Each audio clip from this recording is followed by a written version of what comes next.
لیکن حضرت موسیٰ نے کہا زندہ اگر قاتل کا پتہ لگانا ہے تو وہ گائے ضروری ہے. پھر واپس آئے, کہا اچھا لاؤ 200 دینار میں دو. کہا نا 200 دینار تو اس وقت بات تھی, 200 دینار اس ٹائم کی بات تھی. اب پھر میں ماں سے پوچھوں گا. ماں کے پاس آیا کہ ماں وہ لوگ دوبارہ لینے آئے. کہا اب کی 400 دینار. جائے کہا میری والدہ 400 دینار. پھر غصے میں ارے ابھی تو 200 دینار کی بات تھی, چار لینا ہے لو, نہیں لینا جاؤ. واپس نہیں لیں گے. پھر آخر میں طے ہوا کہ بھائی بغیر اس کے معاملہ ہی نہیں حل ہوگا, ادھر خوں بہا زیادہ دینا ہے, چلو 400 دینار کی بات ہے آگے دے دیتے ہیں. پھر آئے, کہا نہیں 400 دینار تو اس ٹائم کی بات تھی. اب پھر میں ماں سے پوچھوں گا. میں آپ کو معطل نہ کروں, زیادہ اس میں ٹائم ویسٹ نہ کروں. الغرض اتنی بار گئے آئے کہ آخر میں یہ طے ہو گیا کہ جو قیمت تم بولو گے اب اسی پہ فوراً لینا ہے.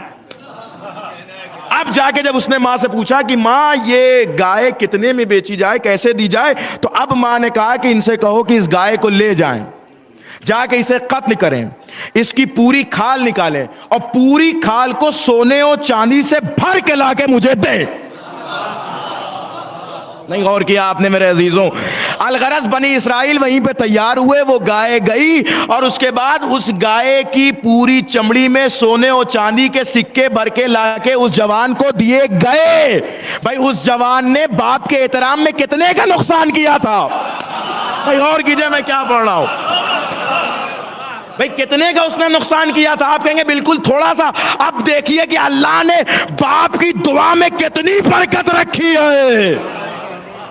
ذرا سا بزنس لاس ہونے پر باپ سے لہجہ تلخ نہ کرنا, بلکہ باپ کے سامنے آ کے ادب سے کہو کہ بابا میرے لیے دعا کر دو, پھر اللہ دیکھو کتنا نوازتا ہے. ایک صلوات پڑھیں عظمت آل محمد.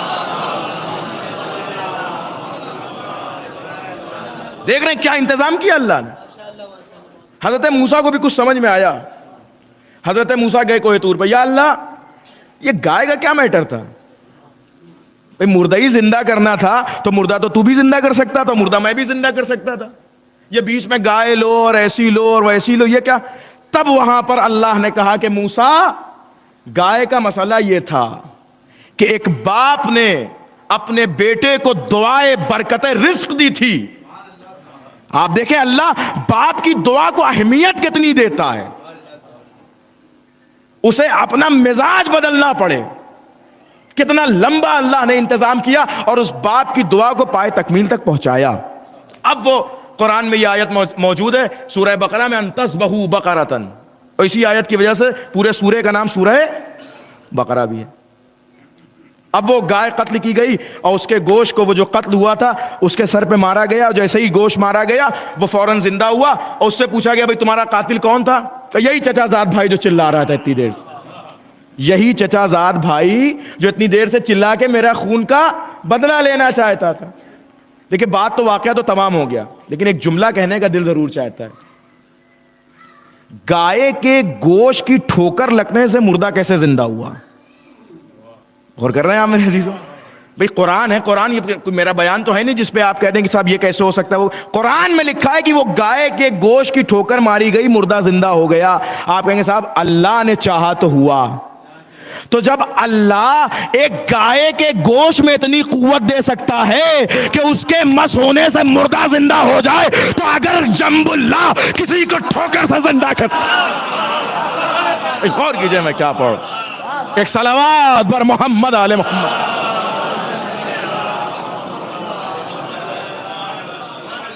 دیکھ رہے ہیں میرے عزیزوں, یہ کمال ہے ایک باپ کی دعا کا. باپ کی دعا کو اللہ نے یہ ہنر بخشا, یہ کمال بخشا کہ صاحب جیسی بھی دعا کرو اللہ انتظام کرے گا اس دعا کو قبول کرنے کا. اسی لیے میرے عزیزوں بہت بڑی نعمت ہے ماں باپ. حضرت امام صادق علیہ الصلوۃ والسلام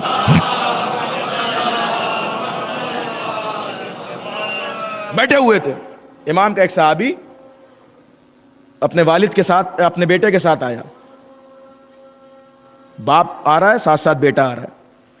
سہون کچھ ایسا کام ہوا جیسے ہوتا ہے نا کہ کبھی کبھی ساتھ میں چل رہے ہیں اور بیٹے نے دوڑ کے کچھ جو ہے ہٹانا چاہا یا پکڑنا چاہا یا کچھ کرنا چاہا, باپ سے آگے بڑھ گیا. امام صادق بیٹھے ہوئے دیکھ رہے ہیں, باپ ہے بیٹا سہون عمدن نہیں, بھولے سے 3 قدم آگے بڑھ گیا باپ سے. 3 قدم آگے بڑھ گیا. جیسے ہی آگے بڑھا, امام صادق کی خدمت میں آیا. امام نے کہا اللہ نے تمہاری عمر سے 30 سال کم کر دیے. کہا کیوں کم کر دیے؟ کہا اس لیے کہ تم اپنے باپ سے 3 قدم آگے بڑھے تھے. کیا احترام رکھا اللہ نے. کہا اگر باپ چلے بھی تو اس کے چلنے میں بھی پیچھے رہو. یعنی اللہ بار بار اوقات سمجھانا چاہتا ہے کہ تم کتنے بھی بڑے ہو جاؤ, اگر اس کی عطا نہ ہوتی تو تم اس منزل پہ نہیں پہنچ سکتے تھے. اب دیکھیے میں 40 منٹ مجلس پڑھ چکا ہوں, یہ ساری مجلس ایک طرف, اور یہ ایک جملہ کہنے جا رہا ہوں, یہ ساری مجلس کا نچوڑ ہے یہ جملہ, اور اسی کے بعد سے ربط مسائل. بھائی ایک جملہ سن لیجیے, مجلس تمام ہو رہی. اسی جملے کے لیے میں نے یہ ساری تمہید بنائی تھی. کیا احترام اللہ نے باپ کو دیا, کیا عظمت اللہ نے باپ کو دی ہے. احمق ہیں وہ جو اپنی زندگی کا شکوہ اور گلہ آ کے مولویوں سے کرتے ہیں. مولانا دعا بتا دیجئے, تعویذ بتا دیجئے, یہ بتا دیجئے, وہ بتا دیجئے, گنڈا بتا دیجئے, چلہ بتا دیجئے. نہ کوئی گنڈا نہ کوئی چلہ, سب سے بڑی چیز ہے تمہارے والدین کی دعا. سب سے بڑی چیز ہے. مولوی سے پہلے باپ کے پاس جاؤ. میرا باپ زندہ نہیں ہے, فاطمان میں ہو, قبر پتہ ہے یا نہیں پتہ ہے؟ حیف ہے اس بیٹے کے اوپر جسے اپنے باپ کی قبر نہ یاد ہو. کیسے یاد رہے گی جب پورے سال میں 1 دن آؤ گے. امام نے کہا جمعے کے دن آ کے قبرستان کا چکر لگایا کرو. کیوں؟ تاکہ پتا چلے کہ یہاں کون ہے. انتظار کرتے ہیں یہاں قبر میں لیٹے ہوئے والدین کہ میرا بیٹا کب آ رہا ہے. آؤ. پھر امام کہتے ہیں یہ طریقہ ہے قبرستان میں آنے کا. باپ کی قبر پہ بیٹھو, فاتحہ پڑھو, پھر اٹھو, پھر جانے لگو, پھر واپس آؤ, پھر بیٹھو, پھر جاؤ, 2-3 مرتبہ کر کے پھر رخصت ہو. کتنی خوش ہوتی ہے. اور یہاں سمجھیے گا کہ مرنے کے بعد تعلقات ختم ہو گئے, وہ کچھ کر نہیں سکتے. اگر وہ وہاں سے بھی دعا کر دینا تو یہاں اثر رکھتی ہے. اب سنیے وہ ایک جملہ جس کے لیے میں نے زحمت دی ہے. پتہ نہیں کیا ہو گیا ہے ہمارا سماج, کہاں پہنچ گئے ہم. کیا کہتے ہیں آج کے بیٹے, کیا کیا ہے میرے باپ نے میرے ساتھ. ایک جملہ سنیے گا. ہم نے محنت کی, ہم نے اسٹرگل کیا, ہم نے کوشش کی, میں نے جاب پائی, میں نے بزنس کیا, میں یہ ہوا, میں وہ ہوا, میں نے یہ کیا, میں نے وہ کیا. حیف ہے تمہارے اوپر, تمہارے منہ میں خاک ہو.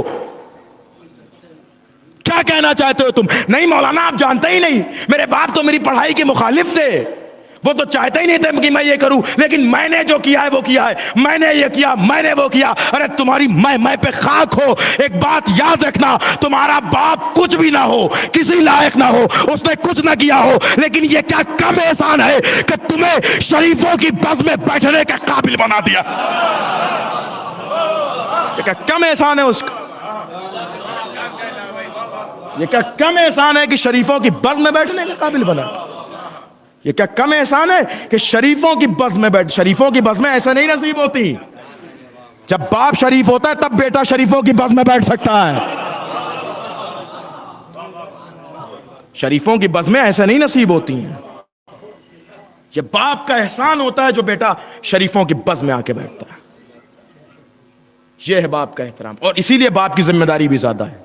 جو حدیث میں نے پڑھی تھی اس کا ترجمہ تو حد عقل کر ہی دوں. باپ کا حق بیان کیا رسول نے, فرمایا کہ باپ اس عظمت پہ, لیکن باپ سے باپ نہیں ہے کہ شادی کی, بچے پیدا کی, ہو گیا کام ختم. نہ, اس بیٹے کی آخر تک ذمہ داری آپ کے اوپر ہے. میں نے تو اپنے بیٹے کو ٹیوشن ٹیچر کے حوالے کر دیا ہے. معاف کیجئے گا, وہ ٹیوشن ٹیچر کا بیٹا نہیں ہے, آپ کا بیٹا ہے. میں نے تو اپنے بیٹے کو اسکول کے ہیڈ ماسٹر کے حوالے کر دیا. اسکول کا ہیڈ ماسٹر صرف 4 گھنٹے کے لیے ہیڈ ماسٹر ہے, بیٹا وہ آپ کا ہے. اس کے اوپر آپ کی نظریں ہونی چاہیے. میرا بیٹا تو میرے دوستوں کے ساتھ, اپنے دوستوں کے ساتھ رہتا ہے, ٹھیک رہے, کوئی مسئلہ نہیں, دوست ہونے چاہیے, لیکن دوستوں پہ نظر آپ کی ہونی چاہیے. دوست بنانے میں کوئی مشکل نہیں ہے, لیکن چونکہ بیٹا ابھی اس تجربے کو اس منزل پہ نہیں, اسی لیے اللہ نے باپ کے حقوق رکھے. کا سب سے پہلا باپ کا حق یہ بیٹے کے لیے کہ یحسن اسمہ, کہ باپ اس کا اچھا سا نام رکھے, تاکہ اسے یاد رہے کہ یہ نام دینے والا بھی مجھے میرا باپ ہے. یحسن اسمہ, اس کا نام اچھے سے اچھا رکھے. اس کے بعد کیا کرے؟ یعلمہ القرآن. یہ نبی نے فرمایا ہے, سائنس پڑھاؤ, ڈاکٹر بناؤ, انجینئر بناؤ, جو بنانا ہے بناؤ, بزنس مین بناؤ, لیکن نبی کیا کہتے ہیں؟ یعلمہ القرآن, اسے قرآن ضرور سکھاؤ. اس لیے کہ اگر باپ قرآن سکھائے گا تو بیٹا وسیم رشدی جیسا نہیں ہوگا. بچپن سے اتنا مضبوط کر دیجئے قرآن میں کہ پھر اسے قرآن کی آیتوں میں مشکل نہ نظر آئے، پیغمبر کی ذات میں مشکل نہ نظر آئے. یہ حق ہے باپ کا بیٹے کی نسبت میں. یعلمہ القرآن، اسے قرآن کی تعلیم دے. پھر کیا چھوڑ دے؟ اب تو بڑا ہو گیا، اب اپنی لائف کا مالک ہے، اب جو دل چاہے. نہ، وَيُزَوِّجُهُ إِذَا بَلَغَ، جب وہ بالغ ہو جائے تو اس کی شادی بھی کرائے باپ. جی یہ باپ کی ذمہ داری ہے، بیٹے کی نہیں کہ جس کو گھر میں چاہے پکڑ کے لا کے رکھ دے. ہمارا معاشرہ اسی لیے کہ باپ اپنا حق نہیں ادا کر رہا ہے تو بھائی شادی تو ہونی ہے، تو بیٹا خود سے وہ ذمہ داری اپنے اوپر لے رہا ہے. معاف کیجئے گا، باپ کی ذمہ داری باپ کو ادا کرنے دیجئے. میری لائف میں انہیں کیا حق ہے فیصلہ کرنے کا؟ تجھے یہ لائف دی کس نے ہے؟ مائی سیلف مائی لائف، میری لائف ہے، میں اختیار. بالکل اختیار ہے، مشورہ دو اپنے باپ کو، حکم نہیں. یاد کیجئے جملے کو، مشورہ دینا اپنے والد کو، حکم نہیں. حکم دینے کا حق نہیں ہے، مشورہ دو کہ ہاں بابا یہ نہیں صحیح ہے، یہ کر لیجئے، وہ نہیں صحیح ہے، یہ کر لیجئے، اس زمانے میں یہ نہیں بہتر ہے. حکم نہیں دینا اپنے والد کو، نہیں مجھے یہی کرنا ہے. پھر اللہ اسی میں تمہیں دکھائے گا کہ کیا کرنا ہے اور اللہ کیسے کرے گا. احسان مانو کہ اللہ نے ایسا باپ عطا کیا کہ جس نے ہماری پرورش علی کی ولایت پہ کی ہے، ایسی ماں عطا کی کہ جس نے فرش عزا پہ بیٹھنا سکھایا ہے. اب ایک جملہ کہہ دوں، میرا دل چاہ رہا ہے، نہیں تو مجلس تمام کرنا چاہتا تھا کہ کیا احسان ہے. اللہ نے کیا حکم رکھا، نبی نے کیا کہا کہ باپ اپنے بیٹے کا اچھا نام رکھے. مسئلہ یہ ہے کہ باپ نام رکھنے کے لیے بھی علم ہی ہونا چاہیے نا. ہم کو تو خود ہی نہیں پتا، ہم تو خود ہی اس چکر میں ہوتے ہیں کہ ایسا نام رکھا جائے جو محلے میں ہٹ کے ہو. اور کچھ لوگ جب زیادہ ہی ایڈوانس بنتے ہیں تو ایسا نام رکھیے کہ جو دنیا میں کسی کا نہ ہو. تو قبلہ معاف کیجئے گا، وہ آل محمد کا گھرانہ تھا کہ جن کے نام آسمان سے آتے تھے. بھائی کیا سن رہے ہیں آپ؟ وہ آل محمد، آپ کے نام آسمان سے نہیں آئیں گے، آپ کو یہیں سے نام رکھنا ہے، اور وہی نام رکھنا ہے جو اللہ اور اہل بیت نے بتائے ہیں. بہترین نام رکھو. دیکھیں ماشاءاللہ ہمارے یہاں جو نام ہوتا ہے وہ واقعاً ہمارے والد کی محنتوں اور ان کے علم، اور دیکھیں نام بھی آج کل بتا دیتا ہے کہ اس کے والد کے علم کس اہمیت پر ہے، اس کی نالج کہاں تک ہے. نام فیصلہ کرتا ہے کہ کس کی نالج کتنی ہے. اب کیا کہنے، مجھے اسی تاریخ، بس آخری جملہ فضائل کا، اسی تاریخ میں ایک ایسا باپ بھی نظر آ رہا ہے کہ جس عالم جہالت میں لوگ بلی، بندر، کتے اور نہ جانے کس کس نجس جانوروں کے نام پہ نام رکھتے تھے، اس دور جہالت میں اس نے اپنے بڑے بیٹے کا نام طالب رکھا. ہائے ہائے ہائے. دوسرے بیٹے کا نام عقیل رکھا، تیسرے بیٹے کا نام جعفر رکھا، اور چوتھے بیٹے کا نام علی رکھا. دل چاہتا ہے کہ سلام کریں ایسے باپ کی عظمت کو. بھئی ابھی اسلام نہیں آیا ہے. اسلام کب آئے گا؟ جب پیغمبر ہوں. چلیے مان لیا علی نام آسمان سے آیا ہے، طالب، جعفر، عقیل. طالب کا معنی طلب کرنے والا. اس کا مطلب نام رکھنے والا جانتا ہے کہ اگر کوئی طلب کرنے والا ہے تو کسی سے طلب بھی کیا جا رہا ہے. ارے یہ نام نہیں ہے، ابو طالب کا کلمہ ہے. طالب سے 10 سال چھوٹے جعفر. جعفر کا معنی ہے جنت کی نہر. جنت کی نہر. اس کے بعد عقیل کا معنی عقل والا. عقل کہتے ہیں عقل مند کو، جس کے پاس عقل ہے وہ اللہ کا ماننے والا ہے. اور پھر علی تو علی ہے. اب علی میں کیا گفتگو کی جائے؟ گنجائش توصیف کہاں مدح علی میں. کہہ دوں میں مصرع، گنجائش توصیف کہاں مدح علی میں، یہ مدح مکمل ہے. علی کیا ہے؟ علی ہے. سلامت رہیں. یا علی یا علی یا علی. آخری جملہ، مجلس تمام ہو رہی میرے. طالب سے 10 سال چھوٹے ہیں جعفر، اور جعفر سے 10 سال چھوٹے ہیں عقیل، اور عقیل سے 10 سال چھوٹی ام ہانی، ان کے بعد پھر ایک اور بہن، اور ان کے بعد ہیں علی. کون جملہ؟ بھئی طالب سے 10 سال چھوٹے ہیں عقیل، عقیل سے 10 سال چھوٹے ہیں جعفر، طالب سے 10 سال چھوٹے ہیں جعفر سے 10 سال چھوٹے ہیں عقیل سے 10 سال چھوٹی ہیں ام ہانی، اور ام ہانی سے چھوٹے ہیں علی، اور علی سے 10 سال چھوٹا ہے اسلام۔ ہائے ہائے ہائے، میں کیا پڑھ رہا ہوں، کیا سنا ہے آپ بھائی؟ علی سے، کیونکہ جب پہلا اسلام کی دعوت کب ہوئی ہے؟ جب علی 10 سال کے ہو گئے، تو علی سے 10 سال چھوٹا ہے اسلام۔ اس کا مطلب چلیے آپ مان لیتے کہ صاحب یہ تو رسول نے بتا دیا ہوگا، ابھی تو رسول نے رسالت کا اعلان ہی نہیں کیا تھا، تو پھر یہ نام پتا کیسے ہے؟ یہ نام کس نے بتایا ابو طالب کو؟ مانو نا کہ اس ابو جہلوں کے دور میں بھی اگر کوئی باب علم کا باپ تھا تو اسے ابو طالب کہا جاتا ہے۔ نام دیکھیے، طالب، عقیل، جعفر یعنی جنت کی نہر، جنت کی نہر۔ بھئی ایک آدمی ہندوستان آیا نہ ہو، ہندوستان سے کوئی اس کے پاس گیا نہ ہو، اسے کیا پتا چلے کہ گنگا کیا ہے، جمنا کیا ہے، سرسوتی کیا ہے، سنگم کیا ہے؟ جب اسے کوئی بتائے گا تب نا۔ بھائی جعفر جنت میں ایک نہر کا نام ہے، ابھی تو نبی نے جنت کی خبریں سنائی نہیں۔ بھائی غور کیجئے میں کیا پڑھ رہا ہوں، ابھی تو نبی نے جنت کی خبریں سنائی نہیں، جنت کے جزیات بتائے نہیں، جنت کی باتیں سنائی نہیں، تو پھر ابو طالب کو کیسے پتا کہ جنت کی نہر کا نام جعفر ہے؟ بھائی ایک جملہ کہوں تو پھر مانو نا کہ ابو طالب کو پتا تھا کہ جنت میں ایک نہر کا نام جعفر ہے، اور اگر یہ نہیں ہضم ہوتا تو پھر یہ کھا وہی اللہ نے جنت میں نہر کا نام رکھ دیا۔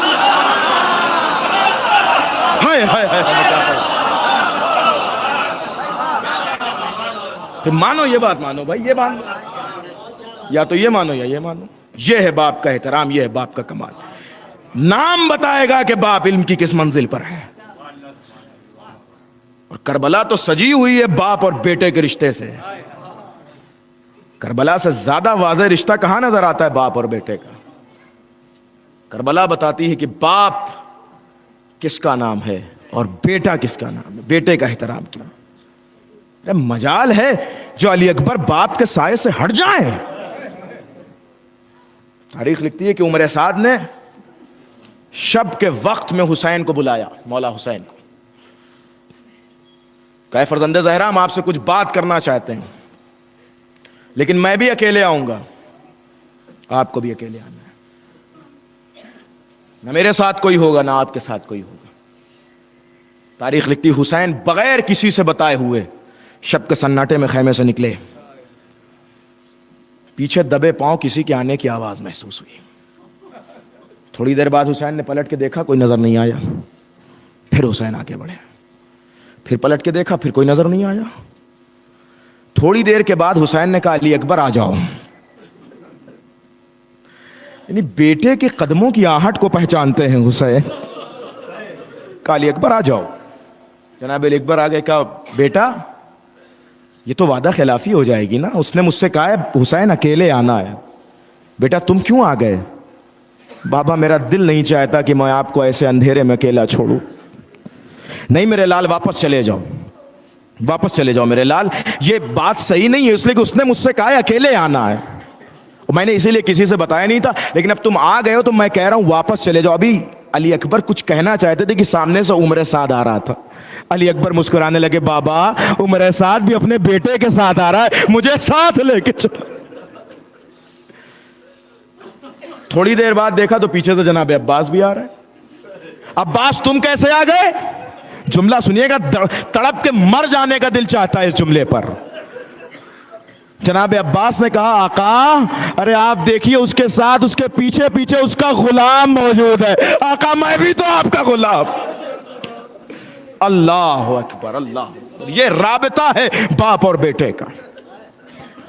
اور پھر حسین کیا کہتے ہیں جب بیٹا دم توڑا ہے، یا بنیا دنیا بعدک الافا، اے میرے لال تیرے بعد زندگانی دنیا پہ خاک ہے۔ اس جملے کا علماء نے جب ترجمہ کیا اور تفسیر کی، کہ یہ جملہ بتاتا ہے کہ علی اکبر کے بعد حسین کے جینے کی تمنا ختم ہو گئی تھی۔ اللہ، میرے تیرے بعد زندگانی دنیا پہ خاک ہے۔ تاریخ لکھتی یہ کربلا کے باپ اور بیٹے کا کردار ہے۔ کیا مجمع جمع ہوا ہے مرحوم کے رسم چہلم میں. بیٹوں کو بڑی تسلی ہو رہی ہوگی کہ میرے والد کے رسم چہلم میں اتنے لوگ آ گئے. آیا کیجئے ایسی مجلسوں میں. ہمیں اللہ نے دل غم بانٹنے کے لیے دیا ہے, غم دینے کے لیے نہیں دیا ہے. جب ہم آتے ہیں یہاں پر تو یقیناً مرحومین کے پسماندگان کو بڑی خوشی ہوتی ہے کہ کوئی آیا تو, کسی نے اپنا سمجھا تو, کسی نے گلے لگایا تو. لیکن ہائے غربت کربلا, تدفین میں بھی لوگ موجود تھے, سیوم میں رہے ہوں گے, یہاں موجود ہیں. یہ کیا ہے؟ یہ رابطہ سمجھایا جا رہا ہے. لیکن اللہ رے غربت کربلا, کوئی رسم کربلا میں نہیں نبھائی گئی. بے گور و کفن لاشا پڑا ہے, بیٹے کو وہیں سے گزارا جا رہا ہے. باپ کی میت پڑی ہے اور بیٹے کو وہیں سے گزارا جا رہا ہے. بھائی ایک روایت پڑھ کے مجلس تمام. تاریخ کہتی ہے کہ یہ قافلہ جب کوفے میں پہنچا ہے, کوفے میں سید سجاد گردن کو جھکائے ہوئے کھڑے ہیں. کوفے کے ایک گھر سے ایک جوان لڑکا نکل کے امام کے پاس آیا. امام کو السلام کہا, امام نے سلام کا جواب دیا. اس کے بعد اس نے کہا مولا آپ نے مجھے پہچانا؟ کہا بیٹا نہیں. کہا مولا میں حبیب کا بیٹا ہوں. امام نے کہا گلے سے لگانے کہا, امام نے کہا کہ بیٹا میں تجھے حبیب کا پرسہ دیتا ہوں. یہ بات ہو گئی. پھر وہ امام سے رخصت ہو کے, عبداللہ اس کا نام لکھا تاریخ نے, آگے بڑھا اور آگے بڑھ کے ایک مرتبہ ایک نیزہ بردار کے پاس گیا. اس نیزے پر جناب حبیب ابن مظاہر کا سر تھا. اس بیٹے نے جا کر اس سے کہا کہ یہ سر مجھے دے دے. اس نیزہ بردار نے کہا تو اس سر کا کیا کرے گا؟ کہا یہ سر میرے باپ کا سر ہے. سید سجاد منظر دیکھ رہے ہیں, یہ سر میرے بابا کا سر ہے. تجھے پیسہ چاہیے, انعام چاہیے, میں تجھے پیسہ دینے کے لیے تیار ہوں, لیکن یہ سر کو نیزے پہ بلند نہ کر. اس نے کہا نہیں, میں یہ سر تجھے نہیں دوں گا. کہا کیوں؟ کہا نہیں, میں اسے لے کے شام جاؤں گا اور شام کے حاکم سے منہ مانگا انعام لوں گا. تھوڑی دیر بیٹے میں اور اس شخص میں بات ہوئی, نہیں دے دے, وہ کہتا ہے نہیں دوں گا. اس کے بعد بیٹے کو غصہ آ گیا. بیٹے نے اپنا خنجر نکالا, مجلس تمام ہو رہی ہے ارباب اعضاء, خنجر نکالا اور خنجر نکال کے اس نیزہ بردار سے کہا کہ اگر تو نے سر نہیں دیا تو اسی خنجر سے تیرا کام تمام کر دوں گا. وہ کہتا ہے نہیں دوں گا. ابھی بات ہو ہی رہی تھی کہ اس بیٹے نے اس نیزہ بردار کے اوپر حملہ کیا. حبیب کے بیٹے نے اس نیزہ بردار کا کام تمام کیا, اس سے نیزہ لیا, نیزے سے باپ کے سر کو جدا کیا اور یہ کہتا ہوا گھر کی طرف بڑھا کہ جس کا جوان بیٹا موجود ہو اس کے باپ کا سر نوکے نیزہ پہ نہیں ہوتا. ارے یہ کہتا ہوا بیٹا حبیب کا سر لے کے گیا. اللہ رے غربت سجاد تڑپ گئے مولا.